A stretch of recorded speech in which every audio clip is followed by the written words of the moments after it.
Hey everyone, this is Manadog, and I have a SCU League Finals match.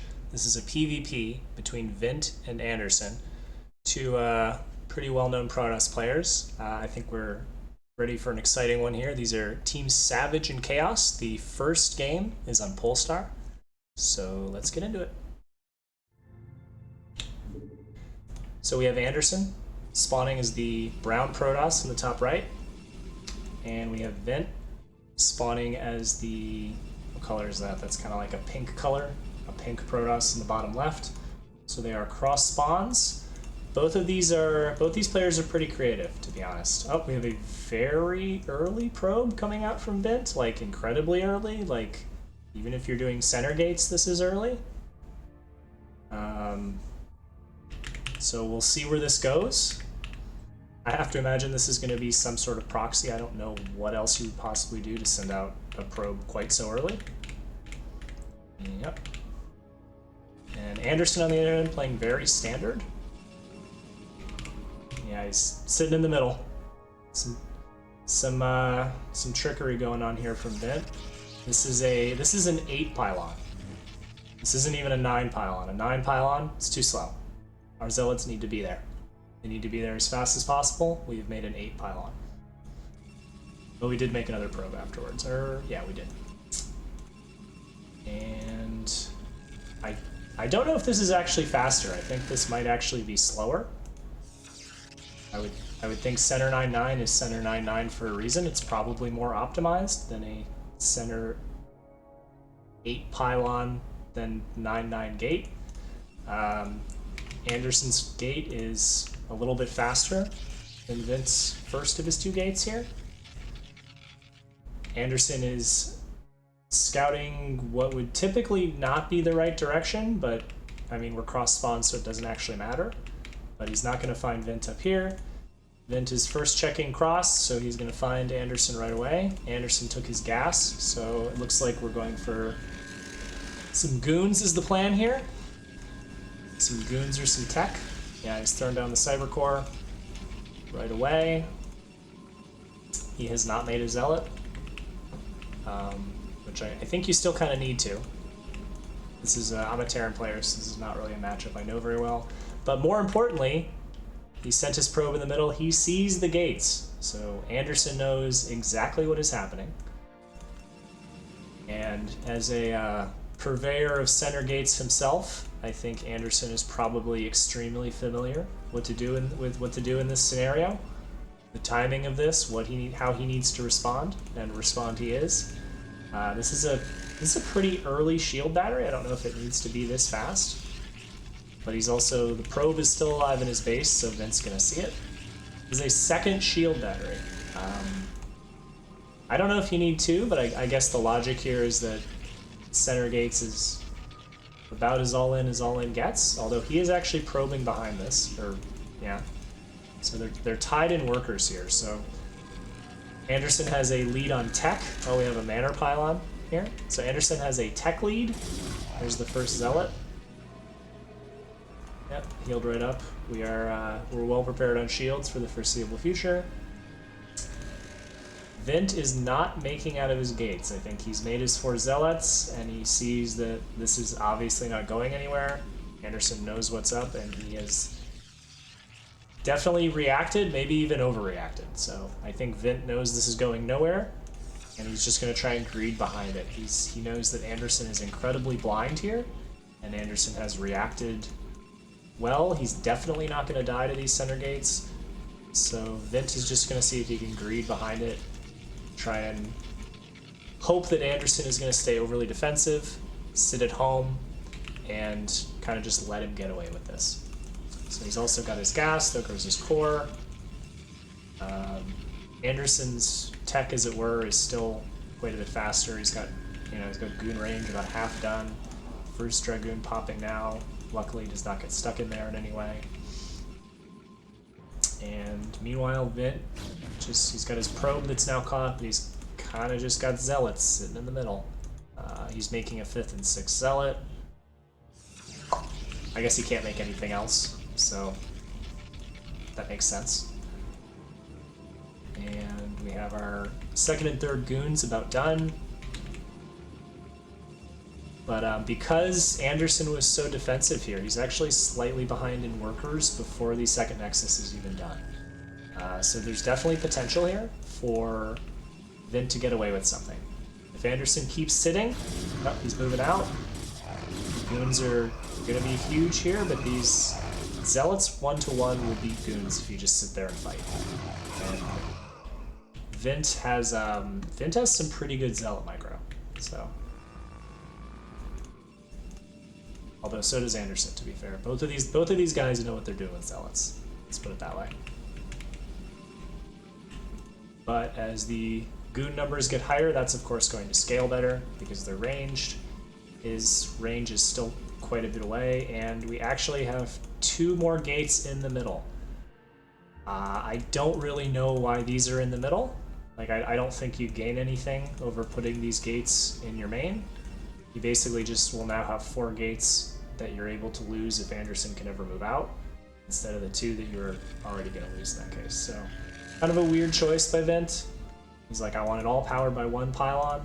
I want it all as vulnerable as possible. And I'm going to pump goods. So Anderson has added a 3rd gateway. It's going to be a little slower. He's clearing out that ramp. Vint knows he needs to run away. With any sort of micro, these goons should beat these Zealots. Obviously, if he just like sat there and fought head on, the Zealots would do much better, but it's not the case. I think both these guys have pretty strong gateway unit micro. But there's just obviously a lot more you can do with goons and Zealots. So Anderson takes that pretty heavily. So he's got, this is 5-on-4, and he has 4 goon production, but again, it's all in the middle for some reason. So if he gets behind, which he is, he's going to lose all of his production, essentially. So he's still up in workers. I think Vint is in pretty huge trouble right now.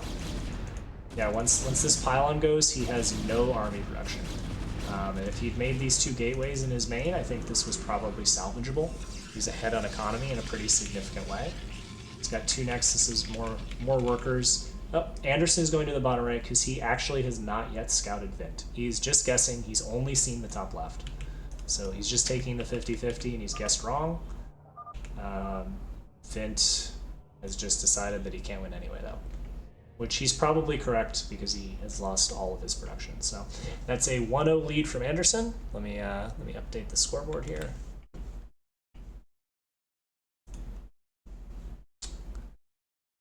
And I believe map 2 is, let's see. Well, I don't know. I'll fix it in a sec.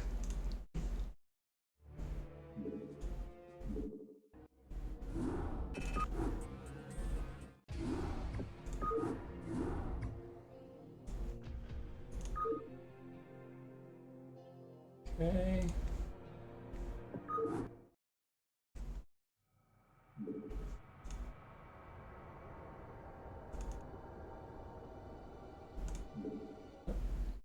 Sorry for the delay, it's just me clicking on wrong things.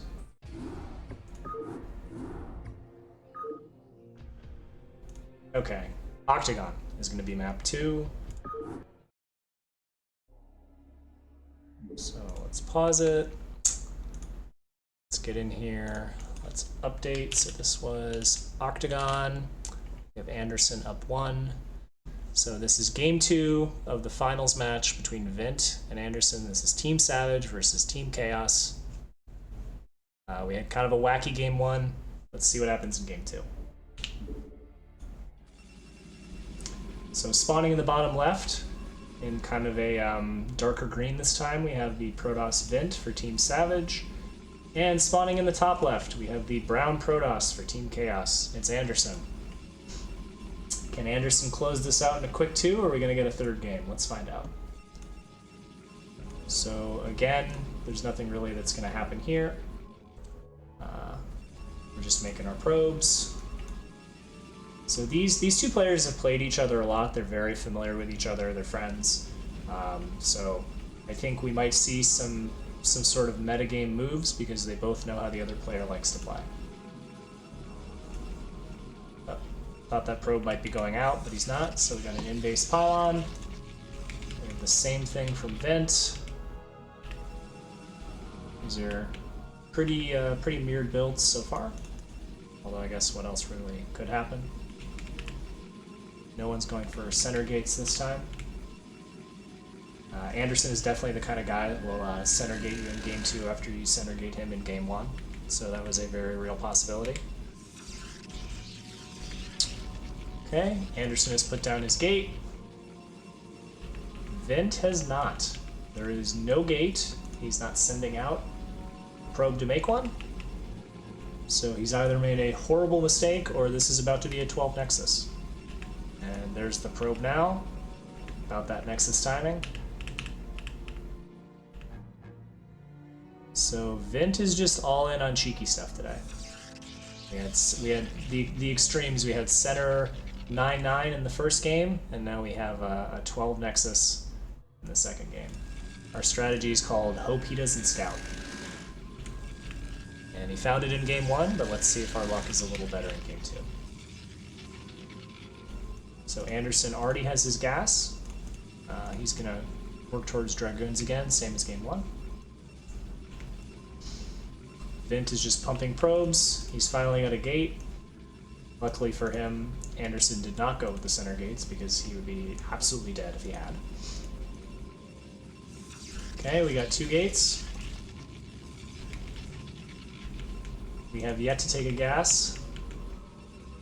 Typically when you do something like this, I think you get a forge a lot of the time too. I don't know, because you can run into trouble when your tech is so late. But I do have a lot of faith in Vint's Zealot micro. He's very good at that, so maybe he wants to lean into that. So again, we're just making probes. Anderson not really making anything. Oh, is this going to be a proxy? He's thinking about it. He's thinking about it. Oh, do we have DTs? Yeah, we got a Citadel. So we're probably going to proxy over here, maybe a gateway. Although this probe just waltzes right in, so we have canceled the Citadel. But I think Vint should also be suspicious that this core is not spinning. He hasn't seen a Dragoon. Okay, the core is spinning now. There's the Dragoon. But I mean, this is still kind of a lot of nothing, yeah. Okay, so Vint knows that something is up. He sends the Zealot out. He finds the pylon. Just in time to cancel it. Economies are fairly equal. No forge. Anderson is making a robo at home, so I would assume he's going for a quick Reaver here, which pretty normal to proxy a Reaver against something like this and bust it. But obviously his attempts to proxy were kind of snuffed out, which would be the advantage of these fast Zealots, is he actually had some map presence. In fact, he had more than Anderson did because Anderson was going for tech. Anderson has kind of cut probes here a little bit. And Vint is not, so... Okay, there's the forge, so we might have a cannon going down soon. This is, without micro, this could be a little scary. That extra goon helps a lot. This could still be a little scary. No, he's microing. The micro seems pretty good. Don't get trapped.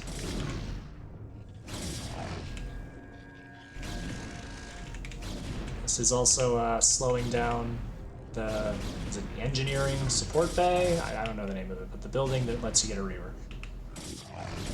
So all this micro is slowing down Anderson's tech path. We don't have a shuttle coming out. Instead, oh, is this not going to be a Reaver? Are we maybe looking at sort of a Bulldog or something here? I know that's a PVT build, but whatever the equivalent would be. Are we just looking to ferry in Dragoons? No, okay. There's the support bay. Robotics support bay. That was close. Okay, Vint is 4 gateways. He is starting the goons, so he likes his 4 gates. He likes his goons. He's got 2 cannons here, 3rd one. try to be very safe. Anderson is pretty all in with this. If you look, he's stopped making probes. He's decided that he's going to kill Vint right here. We're going to go to a game 3. There's a decent number of Dragoons. I believe you need 4 Dragoons to double shot cannon. I mean, I guess if you get to 8, you can do it in 1.